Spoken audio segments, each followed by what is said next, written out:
자, 190페이지 자, 마지막 부분입니다. 모평균 추정이죠. 모평균 추정. 모평균 추정이라는 게 뭘까요? 자, 우리가 지금 배우는 게 모집단이 있죠. 모집단에서 모집단의 개수가 너무 많으니까 여기서 n개의 표본을 추출하는 거죠. 그래서 n개의 표본에서 뭘 구합니까? x바도 구하고 또 평균 분수만 이런 거 이제 구하겠죠. 그랬을 때 그러면 모집단의 평균, 모평균이죠. 모평균이 대략 어떨 것이다, 얼마 정도 될 것이다 라고 추정하는 걸 우리는 모평균 추정이라는 거다. 자, 지난번에 얘기했지만 내년에 4월달에 대통령 선거가 있는데 후보들이 여러 명 나오고 있잖아요, 그죠? 뭐 윤석열 이런 사람도 나오고 그 다음에 이재명 씨도 나오고 뭐 이게 여러 분들 나오죠. 그러면 국민들이 이 사람들 얼마 정도 추정을 지지하는지 알 수가 없잖아요. 여기서 그러면 한 1000명 정도의 표본을 추출하는 거죠. 그러니까 1000명한테 물어보는 거예요. 1000명한테 당신 누구 지지합니까? 그럼 누구는 뭐 윤석열이다, 누구는 이재명이다, 누구는 뭐 이낙연이다, 뭐 정세균이다, 뭐 여러 명이 나오겠죠, 그죠? 이것들을 평균을 구하고 평균 표준 편차를 구하는 거예요. 그 표본의 크기가 n개 1000명 나온다 그랬죠. 그걸 가지고 모집단 평균 m은 대략 그러면 국민들 전체는 우리나라 사람 전체는 대략 누구누구를 지지할 확률이 평균이 대략 어디서 어디까지 정될 것이다라고 추측하는 거, 추정하는 거, 그지? 그것을 우리는 모평균 추정이라고 합니다. 자, 모평균을 추정하는 방법은 우리가 신뢰구간이라는 걸 이용할 건데요. 신뢰구간이라는 것은 크게 95% 신뢰구간이 있고 99% 신뢰구간이 있습니다. 95% 신뢰구간이라는 것은 모평균 m이 요 범위에 들어갈 확률이 95%라는 얘기예요. 그 말은 5%는 거짓말이 될 수도 있다는 얘기겠죠.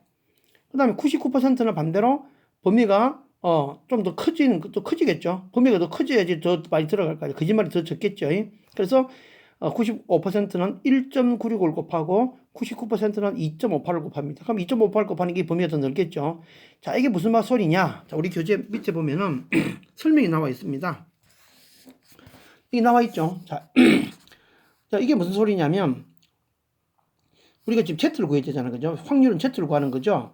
자, Z 값이, Z의 절대값이 1.96, 요 안에 들어가는 거지. Z 값이 마이너스 1.96 또 1.96 요 사이에 들어갈 확률이 95% 이런 얘기입니다. 나중에 Z 값 맨 뒤에 찾아보면 1.96일 때가 0.95가 나와요. 그래서 절대값 Z가 1.96 이하일 확률이 0.95다 이런 얘기입니다. 그럼 우리가 Z는 뭐라 그랬죠? 자, 이거는 지금 우리가 n개 표본을 이미 추출한 거지. 그러면 Z는 x바 빼기 m 나누기 루트 m분의 시그마가 되겠죠. 요 놈을 Z자리 집어넣어요. 집어넣어서 그러면 절대값이니까 플러스 마이너스 되겠죠. Z는 마이너스 1.96또 플러스 1.96까지. 그럼 Z자리에 집어넣어버리면 이런 식이 만들어지는 거죠. Z자리에 집어넣는 거지. 마이너스 1.96부터 1.96 사이에. 그러면 요 루트 m분의 시그마 곱하기 넘어가겠죠. 곱하기 넘어갑니다. 그 다음에 x바가 빼기로 넘어가겠죠. 마이너스 곱해주게 되겠지. 그래 주면 식이 이렇게 만들어집니다. 이렇게. 자, 그래서 우리는 이 공식을 외워야 됩니다. 그렇죠? 모평균 m의 범위는 x바는 뭐랬죠? 표본평균이라고 그랬죠? n개의 평균 빼기 1.96 곱하기 루트 m분의 시그마 이상 x바 더하기 1.96 곱하기 루트 m분의 시그마 이하. 요 확률이 95%다. 95% 신뢰도라는 것은 이걸 말하는 겁니다. 그죠? 요 범위 안에 들어갈 확률이 0.95다는 거죠. 그래서 암기해야 됩니다. 이건 무조건 암기해야 됩니다. 95% 신뢰 구간이라는 것은 1.96 플러스만 1.96 곱하는 거고 99%면 요 범위가 그러면 마이너스 2.58부터 플러스 2.58 요 사이 들어가는 게 0.99 99%가 되는 겁니다. 그래서 2.58을 곱하는 거죠. 그래서 요거 외워야 됩니다. m의 범위 구하는 문제가 나올 수 있기 때문에 이거는 직접 지가 본인이 x바와 시그마 n을 계산해서 다 제가 손으로 계산해야 됩니다. 자, 우리 교재에도 보면은 나와 있죠. 자, 예제 8번 문제입니다. 볼까요? 어느 공장의 생산 정규 수명은 정지 분포를 따른다. 여기에서 몇 개? n 100개네, 그죠? 100개를 이미 추출했는데, 자, x바가 1000이 되고 시그마가 50이다. 그죠? 자, 요 시그마에 대해서는 조금 더 또 설명을 해야 되는데, 그럴 때 m 모평균 m의 범위는 뭘까? 이런 얘기입니다. 그러면 첫 번째 95% 신뢰 나와 있죠. 95%면 1.96 이게 Z 값 줘놨습니다. 99%면 2.58 나와 있잖아. 그죠? 그럼 m의 범위 구할 수 있겠네. m은 자 x바 1000이라 그랬죠. 이게 뭐 아까 보니까 x바는 1000이다 하는 거죠. 그 다음에 1.96 마이너스 1.96 곱하기 루트 100분의 자 시그마인데 여기 이제 문제가 됩니다. 좀 더 설명하기. 일단 여기 시그마는 50이 나와 있는데 이 시그마 나중에 문제가 됩니다. 50 집어넣고 100, 1000 플러스 1.96 곱하기 루트 100분의 50 이렇게 해서 쓸 수 있습니다. 그러면 A문 범위가 나와지겠죠. 이렇게 계산하면 다 손으로 계산해야 됩니다. 자 문제가 뭐가 문제가 되냐면 이 시그마는 사실은 모표준 편차가 아니죠. 그죠? 표준 편차죠. 여기 나와 있죠. 모평균 신뢰권을 구하려면은 모표준 편차를 알아야 하는데 실제로는 알 수가 없을 경우가 많다는 거죠. 그럴 때는 어떻게 한다고요? 문제에 주어져 있는 표본 표준 편차를 이용해도 큰 차이가 없다는 겁니다. 원래는 오차가 생기겠지. 그런데 그 차이가 얼마 안 되기 때문에 이렇게 놓고 풀어도 된다. 통계학자들이 이야기입니다. 그래서 요 시그마 자리에 50을 넣고 풀어도 큰 차이가 없다는 겁니다. 이거 잘 기억하세요. 이것도 막 이상한 소리 하면 안 됩니다. 그냥 시그마 자리에 있는 거 집어넣으면 됩니다.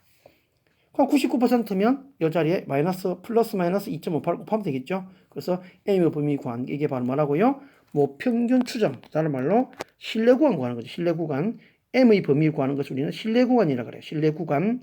그리고 모평균 추정의 말 쓰는 겁니다. 됐죠? 이번에는 신뢰 구간의 길이 한번 구해볼까요? 신뢰 구간의 길이라는 것은 요 길이가 얼마냐 묻는 거죠. 그럼 빼면 되겠지.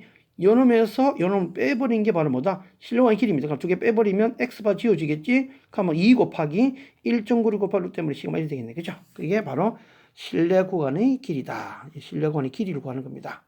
그러면 2 곱하기 k란 것은 문제 따라서 1.96 될 수도 있고 2.58 될 수도 있겠죠? 루트 때문에 시그마. 이게 바로 신뢰 구간의 길이를 구하는 겁니다. 한번 볼까요? 자, 무게가 시그마가 10이고 자, 평균 모른다. 그죠? 그 다음에 95% 나와 있고 이게 보니까 1.96 나와 있죠.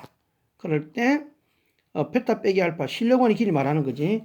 자, 여기 신뢰 구간이 알파에서 베타까지 말하면 베타에서 알파 빼버리면 이게 바로 신뢰 구간의 길이가 되는 거죠. 그럼 신뢰 구간의 길이는 어떻게 구한다면 2 곱하기 95% 1.96 곱하기 루트 n은 모른다. 그죠? 개수를 모르니까 n분의 시그마 대신에 10을 집어넣으면 되는 거죠. 10. 그렇게 해서 계산하면 그놈이 얼마? 1.4 이하다. 이렇게 되는 겁니다. 요 n 곱하기 넘어가서 계산해버리면 n은 28의 제곱 784가 나온다. 최소값을 구하라. 이런 얘기 되는 거죠. 할만하죠? 자, 이렇게 해서 자, 뭘 구했죠? 자, 표본 신뢰 구간 또는 모평균 추정하는 문제. 그치? 두 번째는 신뢰 구간의 길이 구하는 문제까지 설명했고요. 자, 이번에는 뭐냐면 표본 평균과 모평균의 차이다. 이거는 뭐냐면 이거 다 아까 공식 여기 있던 거죠. Z 구하는 과정에서 이게 원래 절대값이었잖아. 절대값인데 요거 남겨놓고 루트 n분의 시그마만 넘어간 거지. 넘기는 거죠. 그럴 때 절대값 x 빼기 m 절대값은 뭐가 됩니까? 1.96 곱하기 루트 n분의 시그마만 남는 거죠. 그죠? 여기 나와 있네요. 이게 모평균과 표본평균의 차이를 나타내는 거지. m이 모평균의 x번 표본평균이죠. 그 차이는 1.96 곱하기 루트 n분의 시그마. 이게 말하는 겁니다. 알겠죠? 자, 그러면 시그마가 0.4라 그랬죠. 0.4고요. 그 다음에 95% 신뢰도에서 자, 모평균 m과 표본평균 x바의 차이. 금방 공식 배우잖아. 그지? 차이는 1.96 곱하기 95%니까 루트 n분의 시그마 0.4 이하. 요게 답이 되는 거죠. 요게 얼마? 0.02 이하가 되도록 해라 하는 거예요. 0.02 이하가 되도록. 요거 풀면 되는 거죠. 풀면 숫자 더럽네. 양변제곱 78.4를 제곱해야 되겠지. 6146점 얼마 이상이니까 6147이 답이 된다는 겁니다.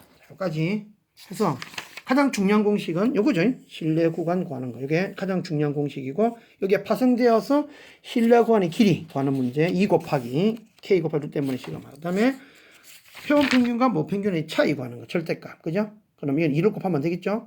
1.96 곱하기 루트 n분의 시그마. 그래서 요 세 가지 공식 앞에서 잘 정리하시기 바랍니다.